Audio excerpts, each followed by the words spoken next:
BBA, BCA, BCom computer కోర్సులో 100% placement లభించే ఏకైక డిగ్రీ కాలేజ్ కూకట్పల్లిలోని i3 డిగ్రీ కాలేజ్ 8367215215. మహాదేవ శ్రీమాత్రి నమః. Welcome to our channel. రేపు రాబోయే మే నెలలో ద్వాదశ రాశుల వారికి సంబంధించి గురువు యొక్క మార్పు, దీని వలన మరి మేషం నుండి మీనరాశి వరకు, మొన్నటి వరకు కూడా ఉగాది రాశి ఫలాలు, ఉగాది పంచాంగము, అంతకుముందు జనవరిలో ఈ యొక్క ఆంగ్ల సంవత్సరానికి సంబంధించినటువంటి పంచాంగాలు చెప్పినటువంటి పరిస్థితి. సో ఇప్పుడు ఏమిటి అంటే విశేషంగా అందరూ ఎప్పుడా ఎదురు చూస్తూ ఉండేటువంటి ఈ యొక్క గురుగ్రహం మార్పు. ఉగాది రానే వచ్చింది, అయినప్పటికీ ఇట్టి ఉగాదిలో కొన్ని రాశుల వారికి బాగుందని చెప్పారు, కొన్ని రాశుల వారికి బాగాలేదు అని చెప్పారు. ఏవైతే బాగుంది అని చెప్పినటువంటి వారికి ఇప్పటికీ కాస్త బాగాలేని పరిస్థితి ఎదుర్కొంటూ ఉన్నారు.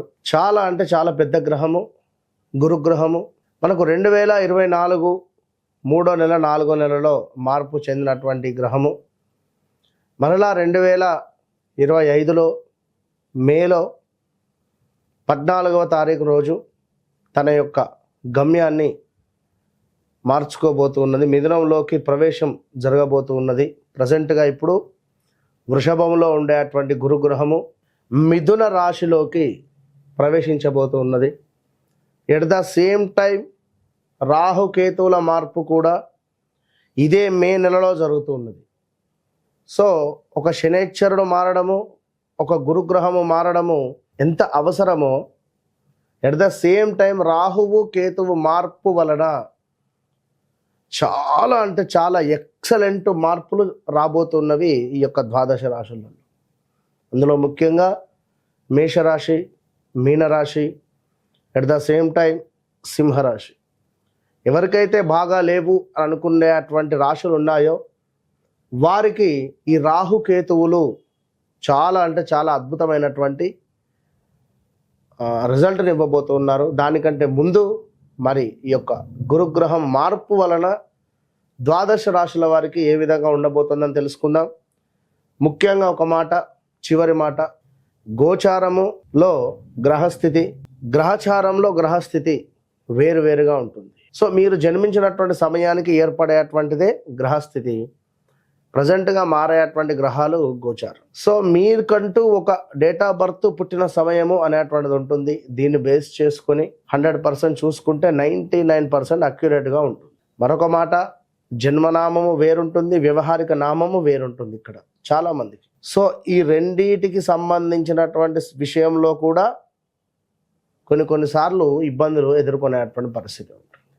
కనుక అన్ని విషయాలను అర్థం చేసుకొని మీకు అద్భుతమైనటువంటి రెమెడీయా, రిజల్టా, ఏం జరుగుతుంది, ఏం జరిగింది, జరగబోతోంది అనేటువంటి అన్ని విషయాలు చెప్పేటువంటి వారు ఒక ఆస్ట్రాలజర్, మంచి సబ్జెక్ట్ ఉండేటువంటి వారిని కన్సల్ట్ అయ్యేటువంటి పరిస్థితి చేయండి. Okay, all the best.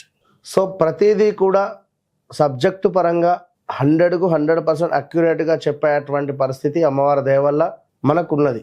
కనుక మీరు ఎవరైనా కూడా ఖచ్చితంగా ఛాలెంజ్గా చెప్తున్నా, మీ డేట్ ఆఫ్ బర్త్, పుట్టిన సమయం మాకు ఇచ్చినట్టయితే ఖచ్చితంగా కూడా మీ జీవితంలో జరిగింది, జరుగుతుంది అనేటువంటిది 100% జరగబోయేది కూడా మేమే చెప్పేటువంటి పరిస్థితి ఉంది. సో ఈ విషయాన్ని మీరు గమనించుకోండి ప్రేక్షకులు. ఓకే, మరి ముందుగా మేషరాశి వారికి ఏలినాటి శని ప్రారంభమైనటువంటి ఒక భయముతో ఇబ్బంది పడుతూ ఉన్నారు. ఈ భయం వల్ల కొందరికి నిజంగానే యాక్సిడెంట్స్ కావచ్చును, లేదా హెల్త్ రిలేటెడ్ ఇబ్బందులు కావచ్చును, మనీ రిలేటెడ్ ఇష్యూస్ కావచ్చును, లేదా జాబ్ రిలేటెడ్ ఇష్యూస్ కావచ్చును. ఇలాంటివి కొన్ని ఫేస్ చేసేటువంటి పరిస్థితి 100% ఆల్రెడీ మీకు 2024 ఆగస్టు నుండే బ్యాడ్ ఈవెంట్స్ అనేటువంటివి స్టార్ట్ అయిపోయినవి ఆల్రెడీ. సో జనవరి, ఫిబ్రవరిలో జాబ్ రిలేటెడ్ మార్పుల, చేర్పుల, లేదా అవమానాల.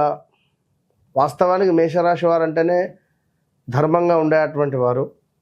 సో మీపై తెలియని ఒక మచ్చ మోపడం కానీ, నమ్మినటువంటి వ్యక్తుల నుండి కొంత చెడు వాతావరణం, వెన్నుపోటు పొడిచేటువంటి పరిస్థితి మీరెంతో ప్రేమగా చూసుకుంటారు. 5 అడిగితే 10 ఇచ్చేటువంటి వారు మేషరాశి వారు.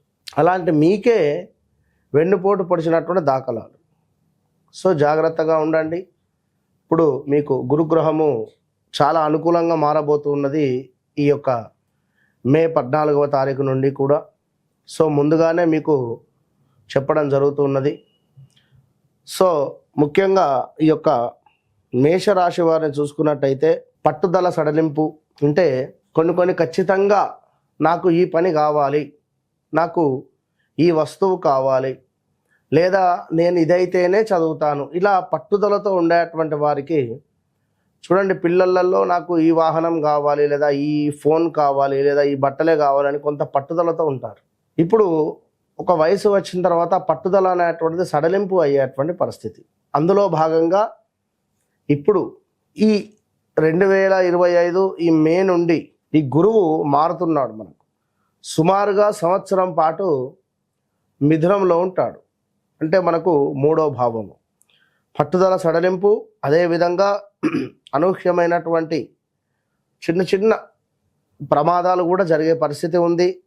దీంతో పాటుగా కొంతమేర దరిద్రమైనటువంటి వాతావరణము, వ్యవహార నాశనము, బంధువర్గం వారితో చిన్నపాటి గొడవలు, ఎంతో కష్టపడితే కానీ ఫలితం రాని పరిస్థితి. ఇక్కడ ప్రతిరోజు దేవాలయానికి వెళ్ళేటువంటి వారు, నిత్యము భగవంతుని ఆరాధనలో ఉండేటువంటి వారు, పూజ్యులను గౌరవించేటువంటి వారు, మీ తల్లిదండ్రులతో ప్రేమగా మాట్లాడేటువంటి వారికి ఈ వర్డ్స్ అనేటువంటి ఏవి కూడా సెట్ కావు.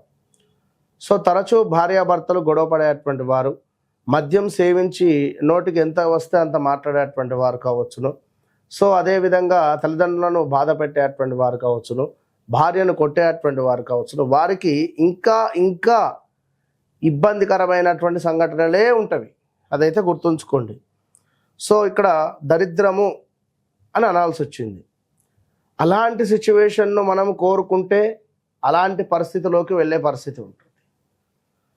అదేవిధంగా అనూహ్యమైనటువంటి ప్రమాదాలు, సమయం బాగా లేదు అనేటువంటి సందర్భాలలో సాహసాలు చేయకూడదు. సాహసాలు అంటే ఏమిటి? 4 వీలర్ తీసుకొని దూరప్రాంత ప్రయాణాలు, అదేవిధంగా పరధ్యానంగా ఉండకూడదు. ఓకే, ఇవి కొంతమేర మనకు అనుకూలిస్తవి.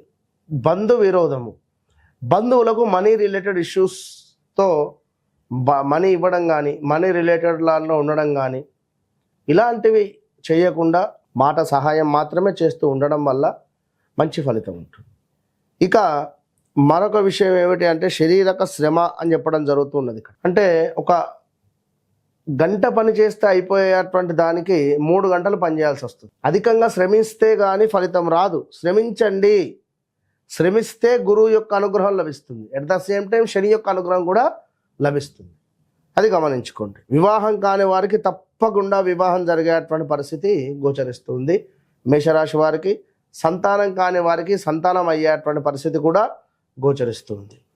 ఇక ఎవరైతే నూతన వ్యాపారం పెట్టాలి అనుకుంటున్నారో వారికి శుభంగా ఉంది. నూతన వ్యాపారము, అదేవిధంగా చక్కటి ఆరోగ్యము, దీంతో పాటుగా సంపూర్ణమైనటువంటి ఆనందము. ఎందుకు ఈ విధంగా? మరి ఇందాక ఆ విధంగా చెప్పారు గురువుగారు. మళ్ళీ ఇదేమిటి? గురువు యొక్క 7వ దృష్టి వల్ల కొంత మనకు అనుకూలమైనటువంటి ఫలితాలు ఉన్నాయి. అది యాక్టివేషన్. మనము మంచి కర్మలు చేసుకుంటే ఇక్కడ 7వ స్థానంలో మంచి రిజల్ట్, మంచి భార్యతో అన్యోన్యమైనటువంటి జీవితము, భార్య వలన చక్కటి ఆనందం మనకు లభిస్తుంది. ఇక దీంతో పాటుగా మరొక అద్భుతమైన విషయం ఏమిటి అంటే గురుగ్రహము మీకు 11వ భావాన్ని కూడా ప్రేరేపిస్తుంది. 11వ భావం అంటే ఏమిటి? అన్నింటా లాభాలు, వ్యాపారంలో లాభాలు, చక్కటి కీర్తి, పేరు ప్రఖ్యాతలు, అద్భుతమైనటువంటి విజయ ప్రాప్తి, పదోన్నతి లభించేటువంటి పరిస్థితి. ఎవరైతే మేషరాశి వారు గవర్నమెంట్ ఉద్యోగం కోసం ఎదురు చూస్తూ ఉన్నారో వారికి తప్పకుండా లభించేటువంటి పరిస్థితి ఉంది. అదేవిధంగా జాబ్లో కూడా మంచి ఉన్నతమైనటువంటి పదవి లభించే పరిస్థితి ఉంది. దూర ప్రాంతాలకు బదిలీలో అయ్యేటువంటి పరిస్థితి ఉంది. ఈ విధంగా ఈ యొక్క గురువు యొక్క అనుగ్రహం వల్ల ఈ యొక్క మేషరాశి వారికి 75% బాగుంది, 35% బాగాలేదు. 35% ఏం చేసుకోవాలి? దత్తాత్రేయ స్వామి ఆరాధన లేదా దక్షిణామూర్తి ఆరాధన, రోజు మనకు కనిపించేటువంటి తండ్రికి నమస్కరించుకోవాలి, దేవాలయానికి వెళ్ళాలి, గురుగ్రహానికి దీపారాధన చేసి దీపంలో కాస్త పసుపును వేయండి. చక్కగా ప్రతిరోజు కూడా ఎల్లో రిలేటెడ్ ఉండేటువంటి టవల్తో తుడుచుకోవాలి. ఎల్లో రిలేటెడ్ పెన్నును జేబులో పెట్టుకోవాలి. ఒక 2 అరటి పళ్ళను ప్రతిరోజు ఎవరికైనా దానంగా ఇస్తూ మీరు వెళ్ళేటువంటి జాబుకు వెళ్ళగాలి. ఈ విధంగా చేసుకోవడం వల్ల గురువు యొక్క అనుగ్రహం పొందుతున్నారు. All the best.